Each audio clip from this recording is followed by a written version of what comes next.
today. As you know, Mr. Chairman, members of the committee, I live in a coastal community in Virginia Beach, and we have some unique coastal assets and resources there. And every year as we look at trying to do things to help our bay or help our coastal community, we try to find legislation that makes sense for the economy and for people and is reasonable. And so this is a bill, Senate Bill 1107. 1107, okay. Some refer to it as the balloon bill. I know it sounds like a massive piece of legislation, Mr. Chair, but believe me, it is important to our community. Currently, the code allows no more than 50 balloons can be released within a 1-hour period. That's been in the code since 1991. And for anything in excess of that, there's a $5 per balloon fine. And Mr. Chairman, it might not surprise you that there's never been a fine collected. The bill changes this to basically say no intentional release of balloons. Enforcement would be by the police and law enforcement. But I think, Mr. Chairman, what would be more important than the enforcement is education with local wedding planners and hotels and florists and funeral homes and that kind of thing. So I think an educational approach would certainly be better than an enforcement approach. The DEQ, and by the way, Mr. Chairman, I have handed out, now I think you have them, pictures of the results to wildlife in the area from these massive, in some cases massive balloon releases. The DEQ and the Coastal Zone Management Program recently drafted marine debris reduction plans for Virginia. They were released in 2014. The balloon debris was termed to be the number 5 most problematic, yet economically, socially, and politically feasible problem that we could solve. And so the Coastal Zone Management was recently awarded a $50,000 grant to conduct social marketing campaign to address balloon litter in Virginia. This is one of 10 grants awarded by the United States NOAA's Marine Debris Program. And this would certainly, this passage of this would certainly and significantly aid the efforts of the DEQ to look at this issue of marine debris. So that's the bill, Mr. President. I have Mark Wigley here with the Virginia Aquarium, and it would be a pleasure. I'd like him to have a brief. Okay. You have an amendment? Yes, sir. Entertain that amendment first? Or? The amendment, the objective of the amendment is simply to make sure that it was clear that enforcement would be the state police and local law enforcement.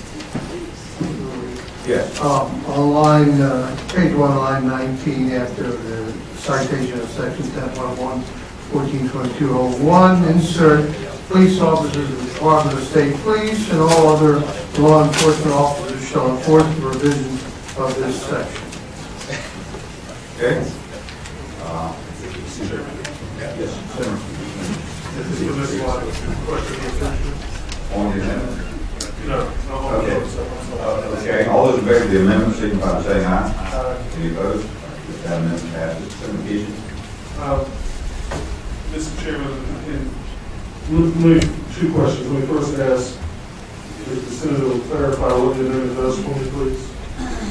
It's my understanding it makes it clear who would enforce the fine. Further question, Mr. Chairman.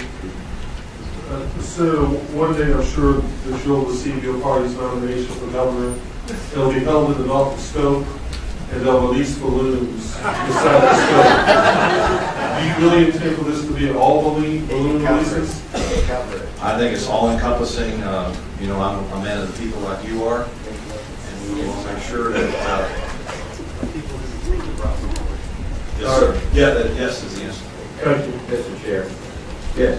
And I will just say, I'm all for locking up kids who birthday parties and like that. But you want to say any no person or just no person over the age of 14? See that as a friendly amendment? I would probably recommend that. That helps us all get past. Yeah. Overzealous about stating. Right. No, I think that's fair. I'd almost make it 18. Some of the teenagers may be. I would recommend if we go forward no 50s, no person over the age of 14. Mr. Chairman, Mr. Chairman, substitute motion to make it over 18. That's fine. 18. I'll second that too. There's a lot of monkeying with my bill, Mr. Chairman. We're now going to take that bill up today. Okay. So that was your substitute motion.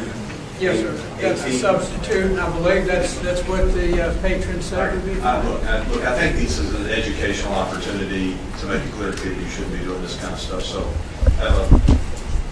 Okay, we have a substitute motion on the amendment.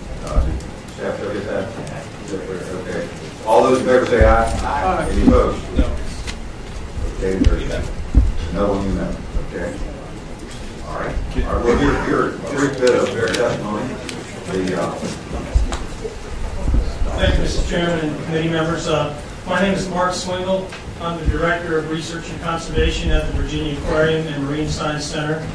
And I appreciate the opportunity to speak with you today about an issue that is important to the health of Virginia's coastal environment, the serious degradation of our beaches and waterways from balloon litter. We have extensive experience on Virginia's coastal beaches and waterways. The aquarium has been involved with monitoring coastal shorelines, water quality, and marine animal health in the state for more than 25 years. I and my staff, including some that are here with me today, and Christina Trapani and Kathy O'Hara are here with me today. They've been involved with these studies of balloon litter. We've been conducting these coastal surveys, we've responded to stranded animals, and we've identified and documented the impacts of balloons on the environment. More than 4,000 balloons have been reported in litter studies in Virginia in just 2 years. We have found these balloons in remote areas that are far from where they were released. During one-day surveys on Virginia's remote coastal barrier islands, we have recorded up to 150 balloons per mile of beach.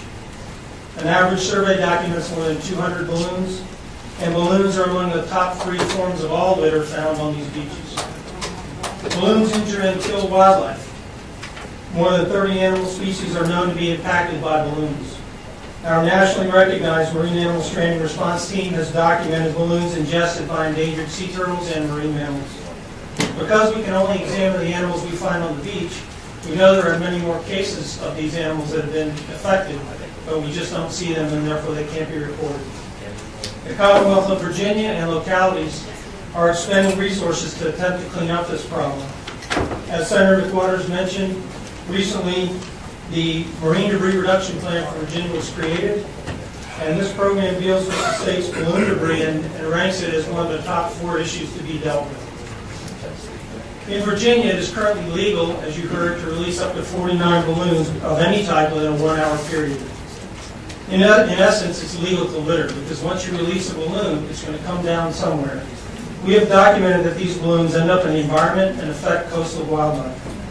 Released balloons are a particularly insidious form of litter because of the ease with which they travel great distances and impact even remote areas. We have documented balloons on Virginia's ocean beaches from as far away as Richmond, Northern Virginia, and even other states such as North Carolina, Maryland, and West Virginia.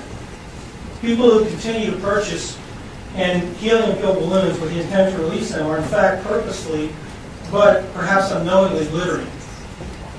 This bill is not about banning balloons or the sale of balloons. It is about intentional balloon releases. We know that balloons can be enjoyed responsibly. Even the Balloon Council Trade Association, through its Smart Balloon Practices program, advocates that balloons should not be intentionally released, but should be deflated and disposed of properly. In summary, we believe that Virginia's current law regarding balloon releases is outdated and needs to be changed to prevent further environmental impacts and provide enforcement incentives. Virginia was one of the first states to introduce legislation prohibiting mass balloon releases in 1991. We now have the documentation and the knowledge to know that any balloon releases pose significant impacts to coastal habitats and dangers to wildlife. Virginia can once again be a leader on this important issue, and we thank the committee for your consideration of this reasonable bill whose time has come. Thank you. Thank you. Senator Kitchen has some questions. Actually, for Senator Waters, I mean no harm to the bill, first of all. I want to see the bill passed. I want to see it passed in a good fashion. But as I look at the bill, I'm reminded of a time when my wife and I took the kids to Charlottesville, and they very much enjoyed a balloon ride. And I know you're not trying to catch up balloon rides with them because those are controlled. They obviously come back down and they don't litter. So in the literal meaning of this bill right now, you are intentionally releasing the balloon into the air. And so what I'm trying to suggest to you is that we may need to have an amendment or two. I'm trying to think it through in my head to make sure we don't catch up the Charlottesville balloon industry in this. Hot air balloons. That's not hot air, that's a good idea. So maybe I can talk to staff for a second about that. We will try to work on that, Senator. All right. It's a good idea. I would like to, we have one more person speaking, very briefly. Mr. Chairman, members of the committee, I certainly didn't come down here to talk about balloons, but I do think a bit of historic information is relevant, particularly with the amendments that have been offered. The original bill that created the limit of 50 balloons back in 1991 was in response to and in reaction to the activities that took place at the National Boy Scout Jamboree at Camp A.P. Hill earlier on Northern Neck, right on the tidal waters of the Chesapeake Bay, when an organized activity released 19,000 helium balloons carrying with them 3.5 miles of nylon string. That was all done by boys under 14 years of age, but it was organized, paid for, and promoted by adults. But that's the reason we had the 50 limit, and to go back to a situation in which that type of activity can take place would be moving us back to before we started. Mr. Chairman, would you not agree, though, that this language says to release or cause to be released? And in that case, the adults having organized it and causing it to be released would be following the bill. Well, if indeed that is clear in here, that it's causation, if the exemption of release by somebody under 14 or 18 or wherever you ended up doesn't take the event out of violation. All right, I appreciate that. I think we've got that covered, though. Thank you. Mr. Chairman. Senator McWaters. Senator McEachin, it looks like here, and staff have just shown me that that had already been thought of previously in line 23, where it talks about hot air balloons that are recovered after launch. Okay, thank you. Yes, all right, thank you. Okay. All right, other questions from the committee? Is there anyone else to speak for, or anybody here speak against this bill? Any interested in binding this to Virginia Beach or anything of that sort? What's the pleasure of the committee here? Move to report. Okay. Motion to report as amended. Second. Second. Any further discussion? Hearing none, all those in favor signify by saying aye. Aye. Any opposed? No. Okay. How many? Got it.